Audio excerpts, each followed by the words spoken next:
Shibli Talami. He is the Anwar Sadat Professor of Peace and Development at the University of Maryland. Professor, thank you so much for being with us. In a recent piece in Foreign Affairs, you said it was essential that the United States and the White House call for an immediate ceasefire in Gaza. Now, Vice President Kamala Harris has explicitly. Why do you say that's so important? Well, first of all, there are two things, and sometimes they get conflated. There's the one thing about Hamas and Israel coming to terms, particularly about release of Israeli hostages and in exchange for prisoners that Hamas is demanding. But there is the immediate need for a ceasefire that has nothing to do ultimately with the outcome of the war. It has to do with an immediate humanitarian crisis. Famine, starvation, hundreds of thousands of people, some are dying.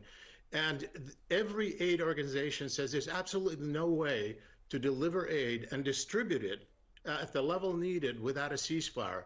And withholding aid from hungry, starving people is a war crime. And so the U.S. is obligated, particularly if it doesn't want to be complicit in what is ultimately a war crime, to come to terms to make sure there is a ceasefire and a humanitarian delivery. This doesn't mean that that's going to solve the problem, but this is an urgent need, and it shouldn't be conflated with the need for Israel and Hamas to come to terms in some way about the course of the war, the ending of the war. No, you say it's an important, crucial step, but obviously you think more needs to happen as well. In those negotiations, there are these reports that Hamas has not provided a list of Israeli hostages that would be released, or even a full accounting of which hostages are dead. Why do you think that might be? Well, it's hard to know exactly what their calculus is, but obviously they're playing hardball. There is a whole different interpretation of how things are going on the ground. Hamas has been projecting, at least in the Arab media, which I watch both the Arab media and the Israeli media regularly. And in the Arab media, Hamas is projecting that they're actually winning. Yes, there is all this devastation of innocent civilians, but that the Israelis are not doing well. They can sustain the war. They're not in a rush. They're not in a hurry. They're going to demand the end of the war. They're going to demand. And so they put conditions that seem to much of the world to be, sort of outrageous, like a complete withdrawal of Israeli forces before a ceasefire, or